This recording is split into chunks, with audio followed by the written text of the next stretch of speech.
La semana pasada, la Reserva Federal publicó las actas de su última reunión. Estas actas revelaron que la mayoría de sus miembros quieren reducir el ritmo de las subidas de tipos en el futuro. La noticia hizo que los mercados subieran ante la posibilidad de que la Fed cambie de rumbo. El problema es que ralentizar el ritmo de las subidas de tipos no es lo mismo que bajarlas y los titulares no cuentan toda la historia. Por eso, hoy vamos a analizar con detenimiento las últimas actas de la Fed, resumir lo que dicen en términos sencillos y explicarte exactamente lo que podrían significar para los mercados durante los próximos meses. Empecemos con un poco de historia. Como la mayoría de vosotros sabréis, la Fed es el Banco Central de los Estados Unidos. Lo que la mayoría no sabe es que está formada por 12 bancos regionales repartidos por todo el país, cada uno de los cuales tiene su propio presidente. Como la mayoría de vosotros también sabréis, está controlada por 7 gobernadores, entre los que se encuentra su presidente Jerome Powell. Lo que la mayoría no sabe es que la política monetaria del Banco Central la decide el Comité Federal de Mercados Abiertos o FOMC. El FOMC está formado por los 7 gobernadores de la Fed, el presidente de la Fed de Nueva York y otros 4 presidentes del resto de bancos regionales de la Fed. Los presidentes de los bancos regionales que forman parte del FOMC cambian cada año, salvo, por supuesto, el presidente de la Fed de Nueva York, que tiene un puesto permanente. En teoría, cada miembro del FOMC emite un voto de apoyo o de oposición a la decisión del comité sobre la subida o la bajada de los tipos de interés, y la votación final determina la subida de tipos. No obstante, en la práctica, el presidente de la Fed parece tener la última palabra. En este caso es Jerome. Además de Jerome, el FOMC está formado actualmente por los gobernadores de la Fed Lael Brainard, Michael Barr, Michelle Bowman, Lisa Cook, Phyllis Jefferson y Christopher Waller, el presidente de la Fed de Nueva York, John Williams, la presidenta de la Fed de Boston, Susan Collins, el presidente de la Fed de San Luis, James Bullard, la presidenta de la Fed de Kansas City, Esther George, y la presidenta de la Fed de Cleveland, Loretta J. Mester. Nos gustaría destacar que Michael Barr escribió en realidad la ley que creó el puesto de vicepresidente de supervisión que ahora ocupa. Michael parece estar decidido a utilizar las leyes que escribió tras 2008 para tomar medidas represivas contra las criptomonedas. Puedes encontrar más información al respecto siguiendo el enlace que hemos dejado en la descripción. Los 12 miembros del FOMC estuvieron presentes en la última reunión de la Fed, además de otros 50 académicos y economistas que trabajan para ella, incluidos miembros del resto de sus bancos regionales. Por desgracia, estas reuniones se celebran a puerta cerrada, lo que significa que las actas son la única información de la que disponemos. La última reunión tuvo lugar los días 1 y 2 de noviembre. Ten en cuenta que las actas no se publican hasta unas 3 semanas después de la reunión. Se supone que esto es para orientar a los mercados sobre los tipos de interés entre las reuniones que tienen lugar cada 6 semanas. Obviamente, lo que los inversores buscan en las actas de la Fed es la evidencia de los planes del Banco Central en relación con los tipos de interés. Se examina cada palabra para ver si el FOMC se comportará como un halcón financiero, es decir, si planea subir los tipos de interés, o como una paloma financiera, es decir, si planea bajar los tipos de interés. Como casi todos sabréis, la subida de tipos de interés tiende a provocar un crash en los mercados, mientras que la bajada de los tipos de interés tiende a provocar un rally en los mercados. Como los mercados miran hacia el futuro, los activos tienden a reaccionar inmediatamente a las actas, aunque la subida o la bajada de los tipos no se haya producido todavía. Con estos antecedentes, veamos qué dijo el FOMC. La primera parte de la reunión fue un debate ético en el que su presidente, Jerome Powell, recordó a todos los presentes que debían comportarse lo mejor posible. En otras palabras, no compartir información privilegiada, no hacer trading con la información privilegiada y asegurarse de informar todas sus inversiones. Dicho esto, La segunda parte de la reunión versó sobre la subida de tipos. Los miembros del FOMC comentaron que tienen previsto subir los tipos de interés más de lo previsto en septiembre, algo que Jerome comunicó al público en la posterior conferencia de prensa. De hecho, también hemos resumido esta rueda de prensa de Jerome. Puedes encontrar el vídeo en la descripción, pero mejor volvamos al tema que nos ocupa. Una cosa que Jerome no dijo al público durante su conferencia de prensa fue que la mayoría de los miembros del FOMC ven apropiada una subida de 50 puntos básicos en la próxima reunión de la Fed. Para contextualizar, la Fed ha estado subiendo agresivamente los tipos a razón de 75 puntos básicos durante los últimos meses. Esto confirma básicamente lo que Jerome negó, es decir, que la Fed está planeando ralentizar el ritmo de subida de tipos. Como mencionamos en la introducción, esto hizo que los mercados subieran de forma generalizada, excepto el de las criptomonedas, ya que se estaba viendo afectado por la crisis de FTX y Alameda.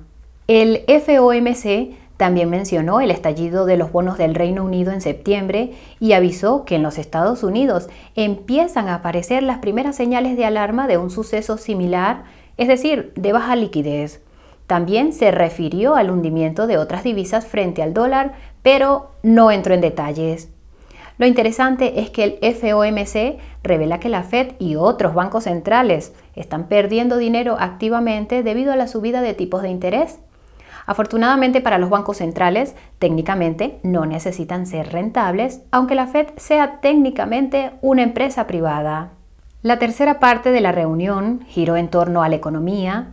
Los miembros del FOMC hablaron del dato sorprendentemente positivo del PIB del tercer trimestre en los Estados Unidos, de la continua fortaleza del mercado laboral y del aumento del índice de gastos de consumo personal o PCE, el indicador de la inflación favorito de la Fed. Curiosamente, la Fed pasó a hablar de las cambiantes condiciones del mercado laboral y parece culpar a la mayoría de los problemas económicos a los que nos enfrentamos, a la guerra en Ucrania y a las políticas de COVID cero de China y al endurecimiento de las condiciones financieras como resultado de la subida de tipos de interés. El FOMC también se refirió al aumento de la inflación en otros países, causado principalmente por las interrupciones en el suministro de energía. Señalaron que los bancos centrales extranjeros han subido los tipos de interés para intentar luchar contra esta inflación, pero han frenado sus subidas de tipos al darse cuenta de que solo pueden destruir una cantidad determinada de demanda. La cuarta parte de la reunión se centró en las condiciones financieras. Se trataron muchos temas, así que solo te contaremos los más destacados. En primer lugar, parece que el FOMC se mostró contrario a la recuperación del mercado bursátil iniciada a mediados de octubre. Esto tendría sentido, ya que en esencia los mercados están desafiando a la Fed. En segundo lugar, los inversores han estado vendiendo activos extranjeros y desplegando esa pólvora seca en activos de los Estados Unidos, principalmente en deuda pública de este país. Esto tiene sentido, ya que ofrece unos tipos de interés cada vez más altos y también se considera el activo más seguro a los ojos de los inversores institucionales. Este fenómeno del dinero fluyendo hacia los Estados Unidos forma parte de la llamada teoría del batido de dólares, propuesta por un analista macro cada vez más popular llamado Brent Johnson. El resumen es que la mayor parte del dinero del mundo fluirá hacia los Estados Unidos a medida que los países y las monedas extranjeras se hundan. Se podría pensar que esto sería increíblemente alcista para el dólar y los activos de los Estados Unidos, y lo será durante un tiempo. La cuestión es que la teoría del batido de dólares termina con el hundimiento del dólar y de los activos de los Estados Unidos. Ten en cuenta que este proceso necesitará muchos años, incluso décadas, para completarse, suponiendo que la teoría de Brent sea cierta. El tercer punto que nos llamó la atención de la visión general de las finanzas del FOMC fue el rápido aumento de los tipos de interés de la deuda de las tarjetas de crédito en los Estados Unidos. Esto es preocupante, ya que esta deuda alcanzó recientemente un máximo histórico de más de 930.000 millones de dólares. Creemos que faltan pocas semanas para que se alcance el billón de dólares. Este punto está relacionado con el cuarto. El mercado de la vivienda sigue cayendo debido a la subida de los tipos de interés y que los bancos están cada vez menos dispuestos a conceder préstamos a los consumidores.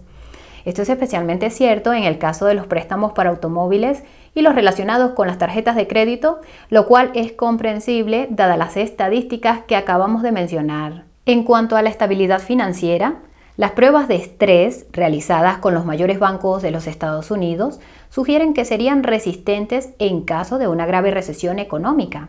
Sin embargo, el FOMC no pudo decir lo mismo de los fondos de cobertura y otras entidades del sector financiero debido a los altos niveles de apalancamiento. Esto enlaza con la quinta parte de la reunión, que giró en torno a sus perspectivas económicas. Si hemos entendido bien, el FOMC prevé que la producción de la economía de los Estados Unidos estará por debajo de su potencial hasta 2025 y que el desempleo se mantendrá simultáneamente por encima del 4% hasta ese momento. Esto podría tener algo que ver con el hecho de que el FOMC elevó sus previsiones de inflación para los próximos trimestres. Lógicamente, esto significa que la Fed tendrá que seguir subiendo los tipos de interés o al menos mantenerlos altos durante más tiempo para luchar contra esta inflación, lo que dará lugar a las condiciones económicas mencionadas. Por si sirve de algo, el FOMC espera que la inflación vuelva a bajar al 2%, medida teniendo en cuenta el PCE subyacente en 2025. Era de esperar, dado que el FOMC está pronosticando una larga recesión que durará al menos 2 años y las recesiones tienden a reducir la inflación. Como guinda del pastel, el FOMC advirtió que sus proyecciones económicas están sesgadas a la baja. En pocas palabras, saben que es probable que empeoren, no que mejoren, a medida que vayan apareciendo más datos económicos. Esto tiene sentido si se tiene en cuenta que podría producirse una crisis energética durante el invierno. Si estás interesado, puedes encontrar más información al respecto en la descripción. En cualquier caso, la sexta parte de la reunión volvió a tratar sobre las condiciones económicas actuales. El FOMC vuelve a culpar a la invasión rusa de Ucrania de ser el principal motor de la inflación. Nos gustaría recordar que los bancos centrales imprimieron billones y billones de dólares en respuesta a la pandemia de principios de 2020. La mayor parte de la inflación relacionada con la invasión rusa de Ucrania también tiene que ver con las sanciones que no parecen funcionar, pero mejor no vayamos por ahí. Tiene gracia que el FOMC diga que otro descenso del PIB real sería útil para volver a bajar la inflación. Como dato curioso, el Bank of America parece haber proyectado el repunte del PIB durante el tercer trimestre de este año. El resto de su proyección dice que el PIB real volverá a ser negativo a partir del año que viene. Toma nota. El FOMC también debatió sobre el estado de los balances de los hogares. Lo creas o no, todavía hay niveles récord de ahorro en la economía de los Estados Unidos gracias a todos los estímulos de la pandemia. El problema es que la mayor parte de este ahorro se concentra en las personas e instituciones más ricas. En el extremo inferior, los particulares y las instituciones están empezando a informar de sus dificultades financieras. Creemos que el récord de deudas de tarjetas de crédito lo dice todo. Aún así, Jerome mencionó en la conferencia de prensa más reciente de la Fed que el mayor ahorro global debería amortiguar el impacto de una grave recesión en la economía de los Estados Unidos. Hace que te preguntes si todo esto estaba planeado. Puedes encontrar más información al respecto en la descripción. Ahora bien, tras debatir los efectos colectivos que el aumento de los tipos de interés de los bancos centrales está teniendo en la economía mundial, el FOMC se centró en el supuestamente fuerte mercado laboral de los Estados Unidos. Decimos supuestamente porque hay mucho debate sobre la precisión de las estadísticas de empleo. Por ejemplo, las empresas tecnológicas han despedido literalmente a más de 100.000 personas durante los últimos meses y están planeando despedir a cientos de miles más en el futuro. Puede que solo se trate de un caso de sesgo de los medios de comunicación, pero realmente parece que la gente está empezando a perder sus puestos de trabajo de forma generalizada. El FOMC lo da a entender en las actas, ya que señala que la oferta de mano de obra se ajusta a la demanda de mano de obra. También señalan que la mayor parte de la demanda procede de trabajos poco cualificados y mal pagados que los desarrolladores con salarios de 6 cifras despedidos últimamente probablemente no realizarán en breve. Lo preocupante es que las personas que trabajan en estos empleos poco cualificados y mal pagados son las que más se ven afectadas por la inflación. El elemento que más las ha afectado es el coste del alojamiento, es decir, los alquileres. Lo que realmente apesta es que el FOMC prevé que los alquileres serán una de las últimas piezas en caer del dominó de la inflación. En cuanto a las expectativas de inflación, el FOMC observó que las expectativas a largo plazo siguen estando, citamos, bien ancladas, como le gusta decir a Jerome. No obstante, advierten que si las expectativas de inflación a largo plazo empiezan a subir de nuevo, podría ser que su lucha contra la inflación fuera mucho más feroz. Lo fascinante es que el FOMC parece haberse enzarzado en una pequeña pelea sobre el tiempo que tardan las subidas de los tipos de la Fed en afectar a la economía. La sección de las actas que analiza este punto es una de las más largas con diferencia, por lo que sospechamos que hubo mucho debate al respecto. Para los que no lo sepan, Jerome parece creer que las subidas de tipos de la Fed tienen un impacto casi inmediato en la economía. Su razonamiento es que la economía se ha financiarizado tanto que los efectos de las subidas de tipo no tardan más de unos meses en notarse. Por el contrario, los académicos del FOMC sostienen que las subidas de tipos tardan mucho más en afectar a la economía. Esto se debe a que la historia sugiere que los efectos de las subidas de tipos tardan hasta 18 meses en hacerse notar. Jerome parece haber contraatacado, señalando que estos datos históricos son, en el mejor de los casos, poco fiables. El FOMC señaló en general que sus proyecciones económicas son inciertas y creen que es más probable que la inflación aumente a que disminuya a corto y medio plazo. Algunos miembros volvieron a repetir que todo es culpa de Rusia y China. Menos mal que Jerome sabe lo que hay. En cuanto a los bonos del Tesoro de los Estados Unidos, el FOMC reconoció una vez más que los mercados de deuda pública de este país carecen de liquidez, pero siguen siendo ordenados. Si te preguntas por qué es importante la liquidez, la razón es que una alta liquidez significa que se puede vender una gran cantidad de un activo sin que se mueva su precio. No pudimos evitar darnos cuenta que algunos miembros del FOMC, citamos, señalaron los riesgos que plantean las instituciones financieras no bancarias en medio del rápido endurecimiento global de la política monetaria y la posibilidad de que el apalancamiento oculto en estas instituciones amplifique las perturbaciones. Te estamos viendo, Michael Barr. El FOMC acordó subir los tipos de interés otros 75 puntos básicos y se dio una palmadita en la espalda por haberlos subido tan agresivamente. Estuvieron de acuerdo en que el mercado laboral es fuerte, al menos sobre el papel, y eso significa que pueden seguir subiendo los tipos de interés mientras afirman que la economía está bien. Tras repetir el mantra de que la Fed está comprometida a volver a situar la inflación en su objetivo del 2%, el FOMC reiteró que quieren ralentizar el ritmo de la subida de tipos. Esto se debe a que quieren ver hasta qué punto los ya elevados tipos de interés afectan a la economía y no quieren arriesgarse a romper algo. La última parte de la reunión versó sobre las decisiones de política monetaria del FOMC. Esta parte de las actas repite en su mayor parte todo lo dicho en las secciones anteriores. No pudimos evitar notar que la redacción es casi idéntica a la que Jerome utiliza durante sus conferencias de prensa. El copia y pega es una herramienta poderosa. Ahora, en serio, el FOMC acordó que debe dejar claro al público que continuará vigilando los datos que vayan llegando relacionados con sus futuras subidas de tipos. Parece que esto no se está teniendo en cuenta lo suficiente porque los inversores están valorando actualmente que la Fed hará una pausa y luego cambiará su rumbo. En cualquier caso, el FOMC también acordó seguir vendiendo activos de los balances del Banco Central. Si has visto nuestro vídeo sobre el testimonio de Jerome Powell ante los políticos, sabrás que admitió tácitamente que esta salida de los balances acabará provocando una subida de tipos de interés. También es algo que nadie está teniendo en cuenta. Sorprendentemente, todos los miembros del FOMC votaron a favor de la subida de tipos de 75 puntos básicos y de las demás medidas que está tomando la Fed, como la reducción del balance. Esto es sorprendente porque sugiere que incluso los miembros más moderados se dan cuenta de que la inflación se mantendrá durante un tiempo. Esto nos lleva a la gran pregunta, y es, ¿qué significará todo esto para los mercados durante el próximo mes?